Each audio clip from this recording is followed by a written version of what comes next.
हम लोग पहले बोले कि हम लोग पैसे से कोई पॉलिटिकल नेता नहीं है, मजबूरियाँ हालात ऐसे हैं कि हमको इस स्टेज पे लाना पड़ा। बच्चे सवाल करते हैं सर हम लोग पढ़े लिखे तो क्या करें? झारखंड में कोई नीति नहीं है, आप तो समझ ही सकते होंगे।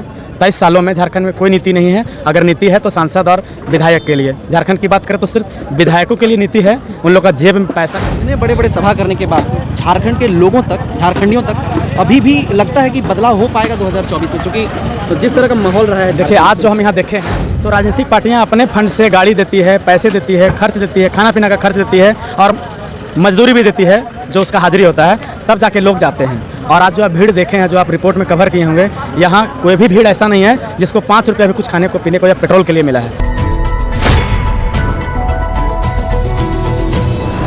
बदलाव संकल्प सभा जो है वो संपूर्ण हो चुका है और हमारे साथ हैं राकेश महतोदा और विपिन दा, जो कि बड़का गांव से बिलोंग करते हैं आप शायद, है ना?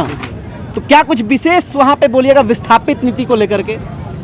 सफर सच के दर्शक के जितने भी हैं सभी को मेरा झारखंडी जोहार और आपको भी ज़्यादा झारखंडी जोहार। बिल्कुल। वैसे आप जो बताए हैं कि विस्थापन के बारे में क्या बोलेंगे, हम तो पहला बताना चाहेंगे कि हम पैसे से कोई नेता नहीं है। हम लोग शिक्षक हैं और आज 7-8 सालों से शिक्षा क्षेत्र से जुड़े हुए हैं और हर साल 100 से 150 बच्चे को, मतलब टेक्निकल बच्चे को हम लोग अपने यहाँ से निकालते हैं। उसमें कोई कमी नहीं है कि सरकार बोलेगा किसको क्या नौकरी मिलेगा। एक सिंपल ग्रेजुएट होता है बच्चा तो बोला जाता है कि यार तुम्हारे अंदर कोई टेक्निकली नॉलेज नहीं है, लेकिन हम जिस क्षेत्र से जुड़े हुए हैं 120 बस से 150 बच्चे समथिंग निकालते हैं हर साल, टेक्निकल बच्चे। और उस क्षेत्र से निकालते हैं जहाँ विश्व की क्या बोल सकते हैं, भारत की तो सबसे बड़ी महारत्न कंपनी NTPC का नाम सुने होंगे, जो हमारे क्षेत्र में स्थापित है, लेकिन रोजगार के नाम पे सिर्फ झुनझुना है। हम लोग पहले बोले कि हम लोग पैसे से कोई पॉलिटिकल नेता नहीं है, मजबूरियाँ हालात ऐसे हैं कि हमको इस स्टेज पे लाना पड़ा। बच्चे सवाल करते हैं सर हम लोग पढ़े लिखे तो क्या करें?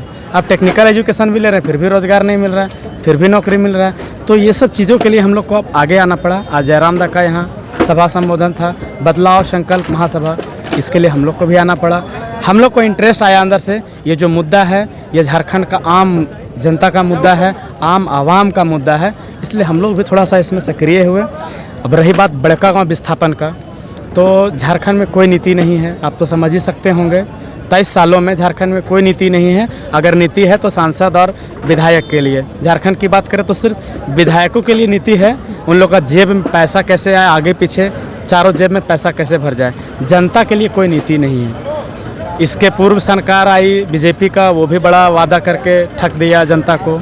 अभी हेमंत दा ठकिए रहे हैं और देखिए आप। अच्छा, आप लोग बदलाव संकल्प सभा में यहाँ पे पहुँचे हैं, क्या कुछ विशेष होने वाला है? बलियापुर के बाद जो हुआ यहाँ पे, किस चीज़ को, बदलाव को लेकर के आप लोग बदलाव संकल्प रखे सर? देखिए हम लोग बदलाव संकल्प सभा नाम इसलिए पड़ा है इसका, आज जैसे हम बड़का गाँव विस्थापन के मुद्दा से हैं, वहाँ नौकरी नहीं मिल रहा है, ज़मीनें ले जा रही है वो भी ज़बरदस्ती।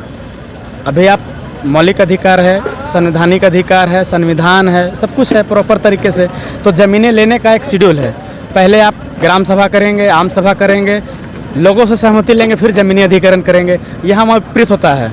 अगर आप ज़मीनें आम सभा ग्राम सभा के माध्यम से नहीं देंगे, ज़बरदस्ती FIR फर्जी करके और बंदूक के नोक पे ज़मीनें ली जाएगी। अभी गंदलपुरा जो एक गांव है, वहाँ अडानी का कोल ब्लॉक अनवांटन हुआ है, उसमें साफ तौर पे अडानी जो है वो सिर्फ ज़बरदस्ती करके अपना ज़मीन को हड़पना चाह रही है। क्या इतने बड़े बड़े सभा करने के बाद झारखंड के लोगों तक, झारखंडियों तक अभी भी लगता है कि बदलाव हो पाएगा 2024 में, क्योंकि तो जिस तरह का माहौल रहा है? देखिए आज जो हम यहाँ देखे हैं और बहुत सारी राजनीतिक पार्टियाँ का भी जनसभा को देखे हैं, तो राजनीतिक पार्टियाँ अपने फंड से गाड़ी देती है, पैसे देती है, खर्च देती है, खाना पीना का खर्च देती है और मजदूरी भी देती है, जो उसका हाजिरी होता है, तब जाके लोग जाते हैं। और आज जो आप भीड़ देखे हैं, जो आप रिपोर्ट में कवर किए होंगे, यहाँ कोई भी भीड़ ऐसा नहीं है जिसको 5 रुपये भी कुछ खाने को पीने को या पेट्रोल के लिए मिला है।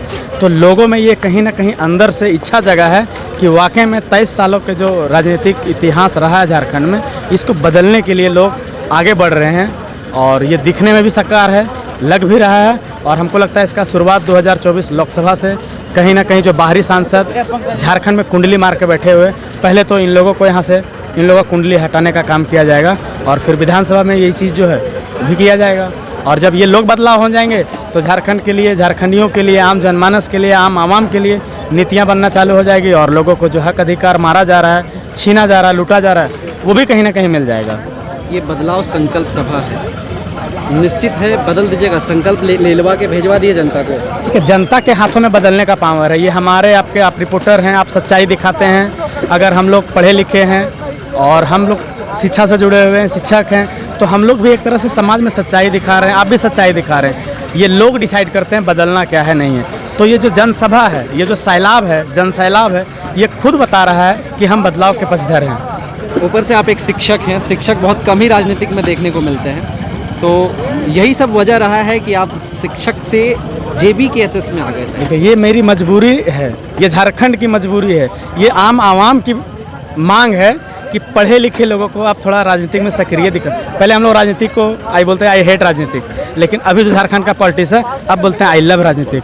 चूँकि इसलिए आई लव पॉलिटिक्स बोल रहे हैं, चूँकि पॉलिटिक्स से ही मेरा नीति नियम सब कुछ बनेगा। और अगर हम जब आई लव पॉलिटिक्स नहीं करेंगे तो फिर जैसे ठगे जा रहे थे आज तक, फिर ठगे जा रहे हैं। सिर्फ यहाँ बाहरियों का कब्जा है, झारखंडियों का तो सिर्फ ठगा जा रहा है, लूटा जा रहा है। अंतिम में ये हजारीबाग की जो गांधी मैदान धरती है, उससे आप क्या संदेश देंगे तमाम झारखंड वासियों? हम झारखंड के तमाम आम आवाम को ये संदेश देना चाहते हैं, हम लोग कोई पेशे से राजनीतिक नहीं है, मेरा कोई राजनीतिक कैरियर नहीं बनाना है। हम लोग जहाँ भी हैं, हम लोग अच्छे जगह पे हैं, लेकिन अगर हम लोग वहाँ से बढ़े हैं, आम आवाम के लिए बढ़े हैं, तो आम आवाम से मेरा हाथ जोड़ के रिक्वेस्ट है कि अभी जो चुनाव आएगा उसमें दारू, मुर्गा, टेबल, कुर्सी, दर्री, इन सब भावनाओं में ना बहें, जाति पॉलिटिक्स में ना बहें। चूँकि जाति पॉलिटिक्स से ऐसा नहीं कि सिर्फ एक जाति के लोग शिकार हो रहे हैं, अगर किसी का नीति के तहत हक अधिकार मारा जा रहा है तो ये सब चीज़ों से आप उठ के और 2024 में वाकई में झारखंड को बदलाव की ओर आगे बढ़ाएं और ऐसे युवा लोग को आगे लाएं जो वाकई में झारखंड के परिदृश्य को बदल सके और जिससे आम आवाम को फ़ायदा हो, पढ़ने लिखने वाले युवाओं को फ़ायदा हो, जो बाहरी कुंडली मार के बैठे हुए जो हमारे हक अधिकार को लूट रहे हैं, उन लोग से उनका अधिकार छीन के और झारखंडियों को अधिकार मिले। चलिए, बहुत बहुत धन्यवाद दादा, तमाम खास बातचीत करने के लिए। जोहार।